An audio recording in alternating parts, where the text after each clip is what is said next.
मनुष्य का मन बड़ा विचित्र होता है, कल्पना में ही विकास करता है, संपन्न भविष्य का स्वप्न देखता है और कल्पना में ही जो नहीं हुआ उससे भय खाता है।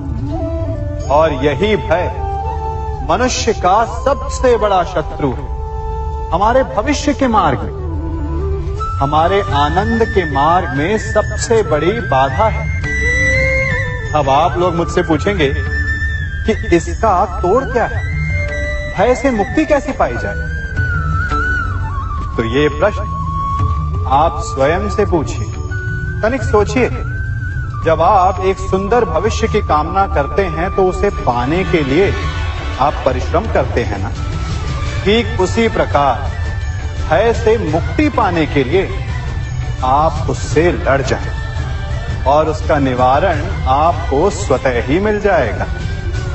इसलिए जब भी भय आपको सताए तो उससे भागे नहीं, उससे घबराए नहीं, क्योंकि भय का काम ही होता है आपको भयभीत करना।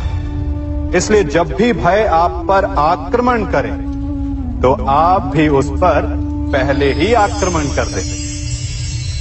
हम सब मित्रों के साथ रहना चाहते हैं, शत्रुओं से दूर रहना चाहते हैं। क्यों? क्योंकि हमें जीवन में आनंद पाना है, जीवन में आगे बढ़ना है, स्वयं को संपन्न देखना है। और यदि किसी से भी आप पूछेंगे कि जीवन में सफलता पाने के लिए सबसे अधिक आवश्यकता किसकी होती है, तो हर एक आपको लगभग एक ही उत्तर देगा।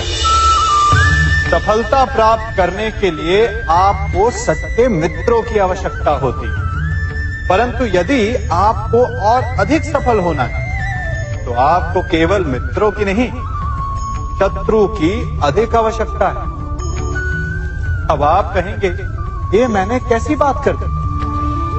तनिक स्वयं सोचिए। जब भी संकट आता है तो मित्र क्या करते हैं? आपकी सहायता करने के लिए आपके साथ खड़े हो जाते हैं और संकट के समय में शत्रु और बड़ा संकट बनकर हमारे समक्ष खड़े हो जाते हैं। मित्र हमें सहायता देते हैं, अपनी शक्ति देते हैं, परंतु शत्रु आपके भीतर छिपी शक्ति को बाहर लाता है, आपको और अधिक बलवान बनाता है। संगति या साथ, मित्र और साथी मनुष्य के व्यक्तित्व के लिए सबसे महत्वपूर्ण होते हैं। अब आप कहेंगे, ये कैसे? मनुष्य अवश्य अपने व्यक्तित्व के लिए उत्तरदायी होता है, परंतु मनुष्य संगति में ना चाहते हुए भी उसका व्यक्तित्व संगत की भांति हो जाता है। इन पात्रों को देख रहे हैं, मध्य में जल रखा है, इसमें दूध है और इसमें मलिन कीचड़ रखा है। यदि मैं इस जल को इस दूध में मिलाता हूं तो ये जल दूध बन जाता है, और यदि इसी जल को इस मलिन कीचड़ में मिलाता हूं तो क्या हुआ? ये जल कीचड़ बन गया। ऐसी कोई युक्ति नहीं कि जल बिना घुले मिले दूध या कीचड़ में अपना अस्तित्व बनाए रखे या उनसे अलग रहे। और ठीक ऐसा ही मनुष्य के जीवन में भी होता है। यदि एक गुणहीन व्यक्ति गुणवानों की संगत में बैठे तो उसे भी गुणवान समझा जाता है, सम्मान का पात्र समझा जाता है। और यदि एक गुणवान व्यक्ति गुणहीनों की संगत में बैठे तो उसे भी तिरस्कार मिलता है। इसलिए अपने जीवन में सदैव संगति सोच समझकर सावधानी से चुनिएगा। आपने बरगद के वृक्ष को देखा है? जितना विशाल उतना दृढ़। पतझड़ में वो सूख जाते हैं परंतु दुर्बल नहीं होते, टूटकर गिरते नहीं।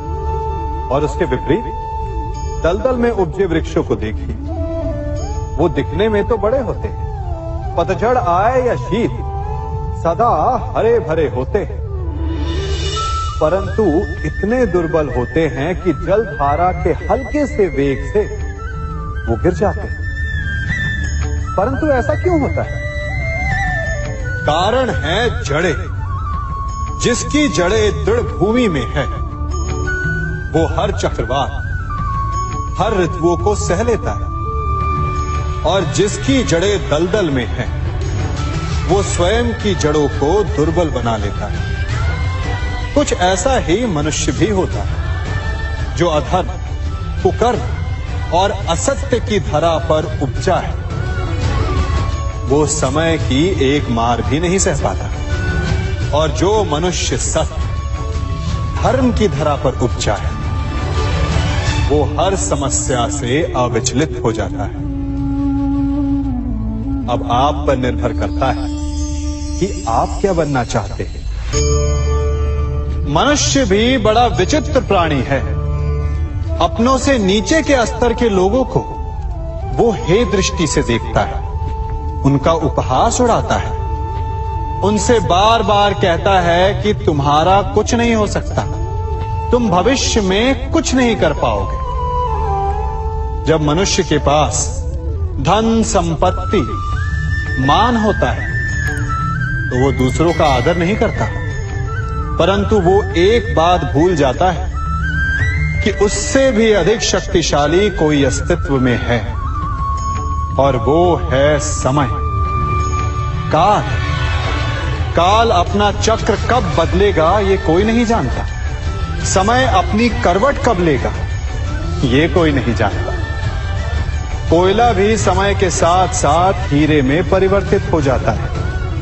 इसलिए जीवन में कभी भी किसी का भी उपहास नहीं उड़ाना चाहिए।